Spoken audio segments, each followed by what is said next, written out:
നമസ്കാരം, മിൻസ്റ്ററിലേക്ക് സ്വാഗതം. നവീൻ ബാബുവിൻ്റേത് ആത്മഹത്യയല്ല, അത് കൊലപാതകമാണത് കൃത്യമായി ആസൂത്രണം ചെയ്തത് CPM നേതാക്കൾ തന്നെയാണ്. അതിനുള്ള കൃത്യമായ വിവരങ്ങൾ ഹൈക്കോടതിയിൽ ഇപ്പോൾ മുൻ ADM നവീൻ ബാബുവിൻ്റെ ഭാര്യ മഞ്ജുഷ സമർപ്പിക്കുകയാണ്. ആ വിവരങ്ങൾ പങ്കുവയ്ക്കുകയാണ്. ഏറ്റവും ഒടുവിൽ പാർട്ടിയെ തന്നെ തള്ളിപ്പറയേണ്ട ഒരു ഗതികേടിലേക്ക് മഞ്ജുഷ എത്തിയിരിക്കുന്നു. അതിൽ പാർട്ടി സെക്രട്ടറിയും അതുപോലെ തന്നെ അദ്ദേഹത്തിൻ്റെ ഭാര്യ PK ശ്യാമളയും നടത്തിയിരിക്കുന്ന ഇടപെടലുകൾ തന്നെയാണ് സംശയാസ്പദമായി വന്നിരിക്കുന്നതും ഒപ്പം പല പ്രസ്താവനകളും അവർക്ക് തിരിഞ്ഞുകൊത്തുന്ന അവസ്ഥയിലേക്ക് എത്തിയിരിക്കുന്നു. ഹൈക്കോടതിയിൽ ഇന്നുണ്ടായിരിക്കുന്ന വാദപ്രതിവാദങ്ങൾ അത് ഏറ്റവും പ്രധാനപ്പെട്ടത് തന്നെയാണ്. അതിൽ നിർണായകമായ ചില വിവരങ്ങൾ തന്നെയാണ് CBI അന്വേഷണത്തിലേക്ക് വഴിതെളിക്കുന്നതായി മഞ്ജുഷയും ചൂണ്ടിക്കാണിക്കുന്നത്. നവീൻ ബാബുവിൻ്റെ മരണവുമായി ബന്ധപ്പെട്ടാണ് പുതിയ കണ്ടെത്തലുമായി പുതിയ ഗുരുതരമായ ആരോപണങ്ങളുമായി ഭാര്യ മഞ്ജുഷ കോടതിയിലെത്തിയത്. നവീൻ ബാബു ഒരു കാരണവശാലും തൂങ്ങി മരിക്കില്ല, തൂങ്ങി മരിച്ചതാണെന്ന് വിശ്വസിക്കാനേ കഴിയില്ല എന്നാണ് ഹർജിക്കാരി പറഞ്ഞിരിക്കുന്നത്. നവീൻ ബാബുവിനെ ഉറപ്പായും കൊന്ന ശേഷം കെട്ടിത്തൂക്കിയതായി താൻ വളരെയധികം സംശയിക്കുന്നുണ്ട് എന്നാണ് കോടതി അറിയിച്ചിരിക്കുന്നത്. എന്തുകൊണ്ട് സംശയിക്കുന്നു എന്ന് ചോദിച്ചാൽ അതിന് വ്യക്തമായ തെളിവും വ്യക്തമായ കാരണവും ഇതോടൊപ്പം തന്നെ മഞ്ജുഷ ചൂണ്ടിക്കാണിക്കുന്നുണ്ട്. നവീൻ ബാബു തൂങ്ങി മരിച്ചതിൽ ഏറെ ബുദ്ധിമുട്ടുണ്ട് അത് വിശ്വസിക്കാൻ. കൊല നടത്തിയ ശേഷം അത് കെട്ടിത്തൂക്കിയതിനുള്ള സാഹചര്യങ്ങൾ തന്നെയാണ് നമുക്ക് മനസ്സിലാക്കാൻ കഴിഞ്ഞിരിക്കുന്നത്.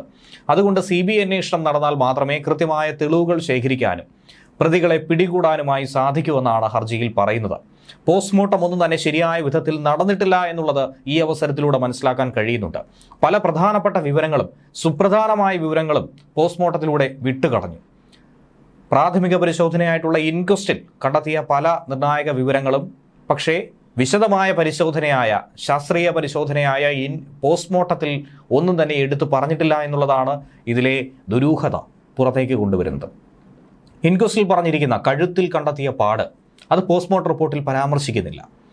ഇനി ഏറ്റവും നിർണായകമായിരിക്കുന്ന അടിവസ്ത്രത്തിലുണ്ടായ രക്തക്കറ അതെങ്ങനെ സംഭവിച്ചു, എങ്ങനെയാണ് ആ രക്തക്കറ ഉണ്ടായത്, ഇതൊന്നും തന്നെ പോസ്റ്റ്മോർട്ടം റിപ്പോർട്ടിൽ പരാമർശിക്കുന്നില്ല.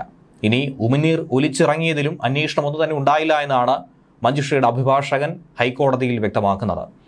ഇനി പല വിവരങ്ങളും തങ്ങൾക്ക് അറിയേണ്ടതായിട്ടുണ്ട്. അതിനായി വിവരാവകാശ നിയമപ്രകാരം ആവശ്യപ്പെട്ട വിവരങ്ങളൊന്നും തന്നെ നൽകുന്നില്ല. അതിലും ഏറെ ദുരൂഹത നിലനിൽക്കുന്നു. എന്താണ് അവർക്ക് മറച്ചു പിടിക്കാനുള്ളത്, എന്താണ് ഒളിച്ചു വയ്ക്കാനുള്ളത്, ആരെയാണ് സംരക്ഷിക്കാനുള്ളത്? 55 കിലോഗ്രാം ഭാരമുള്ള നവീൻ ബാബു ഒരു ചെറിയ കയറിൽ, അതായത് 0.5 സെൻറ്റിമീറ്റർ മാത്രം വ്യാസമുള്ള ഒരു കയറിൽ കെട്ടിത്തൂങ്ങി മരിക്കുമെന്ന് പറയുമ്പോൾ അതിനെ എങ്ങനെയാണ് വിശ്വസിക്കാൻ കഴിയുക എന്നാണ് ഹർജിക്കാരി ചോദിച്ചിരിക്കുന്നത്. അങ്ങനെ സ്വാഭാവികമായി കെട്ടിത്തൂങ്ങി മരിക്കുന്ന ഒരാൾ മരണവെപ്രാളത്തിൽ പിടയുമ്പോൾ മറ്റു തരത്തിലുള്ള നീക്കങ്ങൾ നടത്തുമ്പോൾ ഉറപ്പായും അത് പൊട്ടി താഴെ വീഴുകയാണ് ചെയ്യുന്നത്. പക്ഷേ ഇവിടെ അങ്ങനെ ഒന്നും തന്നെ സംഭവിച്ചിട്ടില്ല എന്നുള്ളതും ദുരൂഹത വർദ്ധിപ്പിക്കുന്നുണ്ട്. ഇതിലൊക്കെ ഉപരിയായി പാർട്ടി സെക്രട്ടറി, സംസ്ഥാന സെക്രട്ടറി ആയിട്ടുള്ള MV ഗോവിന്ദൻ പ്രതിയെ സംരക്ഷിക്കുമെന്ന് ജയിലിൽ ഇറങ്ങിയ സമയത്ത് PP ദിവ്യയെ സ്വീകരിക്കാൻ സെക്രട്ടറിയുടെ ഭാര്യ പോയതും ഇതൊക്കെ തന്നെ എടുത്തു പറയുകയാണ് ഹർജിയിലൂടെ മഞ്ജുഷ. സംസ്ഥാനം ഭരിക്കുന്ന പാർട്ടിയുടെ സെക്രട്ടറി തന്നെ ഇതിന് മുന്നിട്ടിറങ്ങുന്നു, അദ്ദേഹത്തിൻ്റെ ഭാര്യ തന്നെ ആനയിച്ചു കൊണ്ടുവരുന്നു. അപ്പോൾ എങ്ങനെയായിരിക്കും ഇതിൽ തങ്ങൾക്ക് നീതി ലഭിക്കുക എന്നുള്ള ചോദ്യമാണ് മഞ്ജുഷ ഉയർത്തുന്നത്. ഹർജി കോടതി പരിഗണിച്ചുകൊണ്ടേയിരിക്കുകയാണ്. CBI അന്വേഷണത്തെക്കുറിച്ചുള്ള വിശദമായ വാദങ്ങൾ മുന്നോട്ട് കൊണ്ടുപോയിക്കൊണ്ടിരിക്കുകയാണ്. എന്നാൽ സർക്കാരാകട്ടെ അന്വേഷണം ഒരു കാരണവശാലും വേണ്ട എന്നുള്ള നിലപാടിൽ ഉറച്ചു നിൽക്കുന്നു.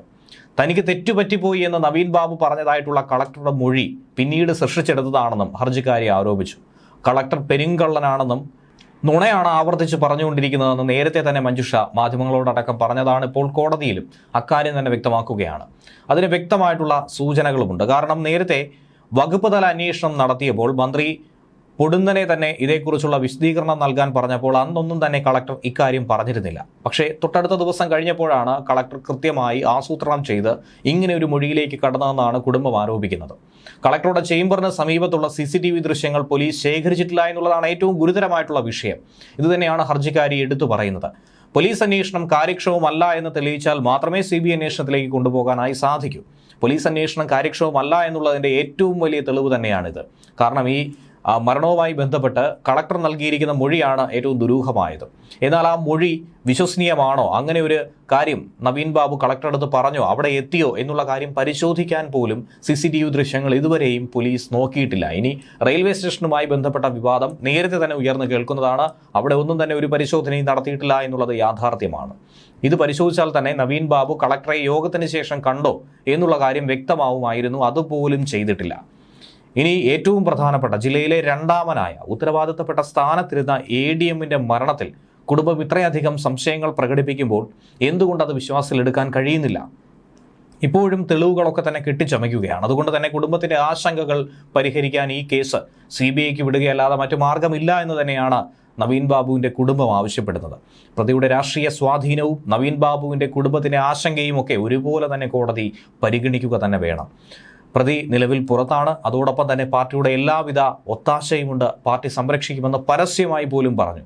അപ്പോൾ പിന്നെ ഈ കേസ് അട്ടിമറിക്കുമെന്ന കാര്യത്തിൽ യാതൊരുവിധ സംശയവും വേണ്ട. കേരള പോലീസിനെ വില കുറച്ചൊന്നും തന്നെ കാണുന്നില്ല. പക്ഷേ കേരള പോലീസിന് മേൽ രാഷ്ട്രീയ സമ്മർദ്ദമുണ്ടായാൽ, രാഷ്ട്രീയ സമ്മർദ്ദം ഒഴിച്ചാൽ കേരള പോലീസിനെ കുറിച്ച് മോശം അഭിപ്രായമൊന്നും തന്നെ നവീൻ ബാബുവിൻ്റെ കുടുംബത്തിനില്ല, ഹർജിക്കാരിക്കില്ല. പക്ഷേ ഇവിടെ രാഷ്ട്രീയ സമ്മർദ്ദം എന്ന് പറയുന്നത് അളവറ്റ രീതിയിലുണ്ട് എന്നുള്ളതിന് വ്യക്തമായ സൂചനകൾ നേരത്തെ തന്നെ ലഭിച്ചിരുന്നു. CBIക്ക് മികച്ച രീതിയിൽ അന്വേഷിക്കാനുള്ള സംവിധാനമുണ്ട്. രാഷ്ട്രീയ സമ്മർദ്ദം ഒന്നും തന്നെ അവിടെ വില പോകില്ല എന്നാണ് ഹർജിക്കാരി എടുത്തു പറയുന്നത്. ഇപ്പോഴത്തെ അന്വേഷണം പ്രതിയെ സഹായിക്കുന്ന രീതിയിലാണ് മുന്നോട്ട് പോകുന്നതെന്ന് പറയുമ്പോൾ എങ്ങനെയാണ് പ്രതിയെ സഹായിക്കുക എന്ന് കോടതി തന്നെ ആരാഞ്ഞു. എന്ത് തെളിവാണ് ഹർജിക്കാരിക്ക് ഇതേക്കുറിച്ച് ഹാജരാക്കാനുള്ളതെന്നും കോടതി തന്നെ ചോദിച്ചിട്ടുണ്ട്. കുടുംബം ഉന്നയിച്ച കൊലപാതക സാധ്യത അടക്കം പരിശോധിച്ചുകൊണ്ടിരിക്കുകയാണെന്നും CBI അന്വേഷണം വേണ്ടെന്നുമാണ് സംസ്ഥാന സർക്കാർ ഇപ്പോൾ നിലപാട് കടുപ്പിച്ചിരിക്കുന്നത്. കോടതി പറഞ്ഞാൽ കേസ് ഏറ്റെടുക്കാൻ തയ്യാറാണെന്ന് മറുഭാഗത്ത് CBIയും പറഞ്ഞിട്ടുണ്ടായിരുന്നു. അപ്പോൾ കോടതിയുടെ വിധി എന്താണ്, കോടതി എന്ത് തീരുമാനത്തിൽ നിലപാടിലെത്തുമെന്നുള്ളതാണ് കണ്ടറിയേണ്ടത്. CBI ഏറ്റെടുക്കുമോ ഇല്ലയോ എന്നതിലല്ല, CBIക്ക് കൈമാറേണ്ട കാര്യമുണ്ടോ എന്നാണ് നിലവിൽ കോടതി പരിശോധിച്ചു കൊണ്ടിരിക്കുന്നത്. ജസ്റ്റിസ് കൗസർ എടപ്പകത്തിന്റെ ബെഞ്ചാണ് നിലവിൽ ഹർജി പരിഗണിക്കുന്നത്. ഏതാനും നിമിഷങ്ങൾക്കകം തന്നെ നമുക്ക് വ്യക്തമായൊരു സൂചന ലഭിക്കുകയും നവീൻ ബാബുവിൻ്റെ കൊലയാളികൾ അവർ ആരെങ്കിലും പുറത്തുണ്ടെങ്കിൽ അവരെയൊക്കെ തന്നെ പിടികൂടാനുള്ള ഒരു സാധ്യത ഇതിലൂടെ ഉരുത്തിരിഞ്ഞു വരുന്നു എന്നുകൂടി മനസ്സിലാക്കാൻ കഴിയും. News desk Malabar times.